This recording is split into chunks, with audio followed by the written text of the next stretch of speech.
തീയുടെ തരം, fire classes, അണയ്ക്കുന്ന രീതികൾ. തീയുടെ ക്ലാസിഫിക്കേഷൻ എന്തുകൊണ്ട് പ്രധാനമാണ്? എല്ലാ തീയും ഒരുപോലെയല്ല. തെറ്റായ എക്സ്റ്റിങ്ക്വിഷർ ഉപയോഗിച്ചാൽ അപകടകരമായ സാഹചര്യം ഉണ്ടാവും. ഉദാഹരണം, വൈദ്യുത തീയിൽ വെള്ളം ഉപയോഗിച്ചാൽ വൈദ്യുത ഷോക്ക് ഏൽക്കും. എണ്ണ തീയിൽ വെള്ളം ഉപയോഗിച്ചാൽ തീ പടരും. അതുകൊണ്ട് ഓരോ ടെക്നീഷ്യനും തീയുടെ ക്ലാസുകൾ അറിയണം. തീയുടെ പ്രധാന ക്ലാസുകൾ. ഇന്ധനത്തിൻ്റെ സ്വഭാവം അടിസ്ഥാനമാക്കി തീയെ ക്ലാസുകളായിട്ട് തിരിച്ചിരിക്കുന്നു. പ്രധാന ക്ലാസുകൾ class A, class B, class C, class D, class K അല്ലെങ്കിൽ എഫ്. ക്ലാസ് എ എന്ന് പറഞ്ഞു കഴിഞ്ഞാൽ ഘനവസ്തുക്കൾ, സോളിഡ് വസ്തുക്കൾ കൊണ്ട് ഉള്ള തീ. ക്ലാസ് ബി ഫ്ലെയിമബിൾ ലിക്വിഡ്, ജ്വലന ദ്രാവകങ്ങൾ. അല്ലെങ്കിൽ class C flammable gases. Class D combustible metals.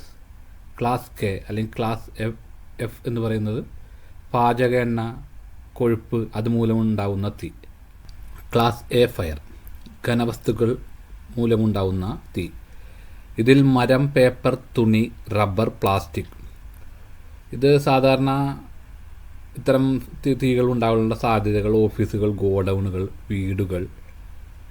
ഉചിതമായ എക്സ്റ്റിങ്ക്വിഷർ രീതികൾ വെള്ളം അല്ലെങ്കിൽ ഫോം, പത, ABC dry powder, carbon dioxide. ഇവയെല്ലാമാണ് നമ്മൾ സാധാരണ ഇത്തരം ഫയറുകൾ ശമിപ്പിക്കാനായിട്ട് അല്ലെങ്കിൽ ഉന്മൂലനം ചെയ്യാനായിട്ട് ഉപയോഗിക്കുന്നത്. ഇത്തരം ഫയറുകൾ ശമിപ്പിക്കാൻ ഏറ്റവും നല്ലത് വെള്ളമാണ്. എന്തുകൊണ്ടെന്നാൽ ചൂട് കുറയുകയും തീയുടെ ചൂട് നീക്കം ചെയ്യപ്പെടുകയും ചെയ്യും. അതുമൂലം പെട്ടെന്ന് തന്നെ ഇത്തരം ഫയറുകൾ ശമിപ്പിക്കാൻ സാധിക്കും. അടുത്തത് ക്ലാസ് ബി ഫയർ, ജ്വലനക്ഷമ ദ്രാവകങ്ങൾ, ഫ്ലെയിമബിൾ ലിക്വിഡ്സ്. ഉൾപ്പെടുന്ന വസ്തുക്കൾ petrol, diesel, oil, paint, solvent. ഇത്തരം ഫയറുകൾ ഉണ്ടാകാനുള്ള സ്ഥലങ്ങൾ റിഫൈനറികൾ, ഫ്യൂവൽ സ്റ്റോറേജ്, വർക്ക്ഷോപ്പുകൾ.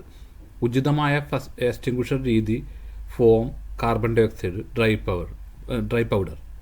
ഇത്തരം സാഹചര്യങ്ങളിൽ വെള്ളം ഒരിക്കലും ഉപയോഗിക്കരുത്. അത് തീ പടരുവാനായിട്ട് കാരണമാകും.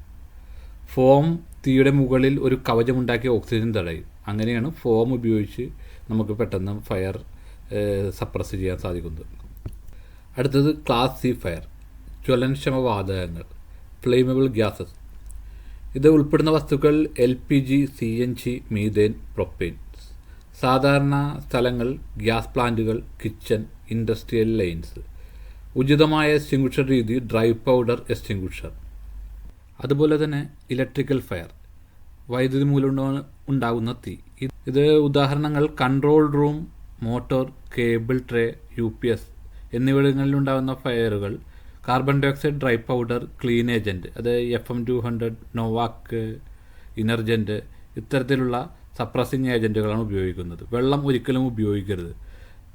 വെള്ളം ഉപയോഗിക്കുന്നുണ്ടെങ്കിൽ കൂടി ഈ ഇലക്ട്രിക്കൽ സപ്ലൈ മുഴുവനും ഓഫാക്കിയതിന് ശേഷമാണ് വെള്ളം ഉപയോഗിക്കാൻ പാടുള്ളൂ. അതുപോലെ തന്നെ ഫോമും. അടുത്തതാണ് ക്ലാസ് ഡി ഫയർ, ലോഹങ്ങൾ മൂലം ഉണ്ടാകുന്ന തീ. ഇതിൽ മഗ്നീഷ്യം, സോഡിയം, പൊട്ടാസ്യം, അലൂമിനിയം ഇവയാണ് ലോഹങ്ങളായിട്ട് പറയുന്നത്. സാധാരണ മെറ്റൽ ഫാക്ടറികൾ, ലാബുകൾ ഇവിടങ്ങളിലാണ് ഇത്തരത്തിലുള്ള ഫയറുകൾ ഉണ്ടാകാറുള്ളത്. ഇത് സപ്രസ് ചെയ്യുന്നത് ക്ലാസ് ഡി പ്രത്യേകതരം പൗഡറാണ് ഉപയോഗിക്കുന്നത്. ക്ലാസ് ഡി അത്തരത്തിലുള്ള എക്സ്റ്റിങ്ക്വിഷറുകൾ ഉപയോഗിച്ചാണ് ഇതിനെ സപ്രസ് ചെയ്യുന്നത്.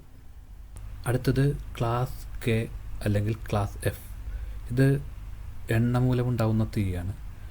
ഇത് കുക്കിംഗ് ഓയിൽ, മൃഗക്കൊഴുപ്പ് എന്നിവയാണ് ഇതിൽ ഉൾപ്പെടുത്തിയിരിക്കുന്നത്. സാധാരണ ഇത്തരം ഫയറുകൾ ഉണ്ടാകുന്നത് കിച്ചൺ, റെസ്റ്റോറൻറ്റുകൾ എന്നിവിടങ്ങളിലാണ്. ഇത്തരം തീകൾ ശമിപ്പിക്കാനായിട്ട് കെമിക്കൽ പൗഡറുകളാണ് നമ്മൾ സാധാരണയായിട്ട് ഉപയോഗിക്കുന്നത്. വെള്ളം ഒരിക്കലും ഇത്തരം ഫയറുകൾ ഉണ്ടായാലും ഉപയോഗിക്കരുത്. അത് തീ കൂടുന്നതിന് കാരണമാകും. തീ അണയ്ക്കുന്ന അടിസ്ഥാന രീതികൾ. തീ അണയ്ക്കാൻ ഫയർ ട്രയാങ്കിളിൽ നിന്നും ഏതെങ്കിലും ഒരു ഘടകം നീക്കം ചെയ്താൽ മതി. അല്ലെങ്കിൽ തണുപ്പിക്കുക, അല്ലെങ്കിൽ ഓക്സിജനെ തടയുക, ഫോം, കാർബൺ ഡൈ ഓക്സൈഡ് എന്നിവ ഉപയോഗിച്ച്. അല്ലെങ്കിൽ ഇന്ധനത്തിനെ ഒഴിവാക്കുക, ഗ്യാസ് പൈപ്പ് ഓഫാക്കുക. അത്തരം രീതികൾ ഓരോ ഫയറിൻ്റെയും രീതി അനുസരിച്ചിട്ട് അത്തരത്തിലുള്ള രീതി ഉപയോഗിച്ച് ഫയറിനെ ഇല്ലാതാക്കാൻ സാധിക്കുന്നതാണ്.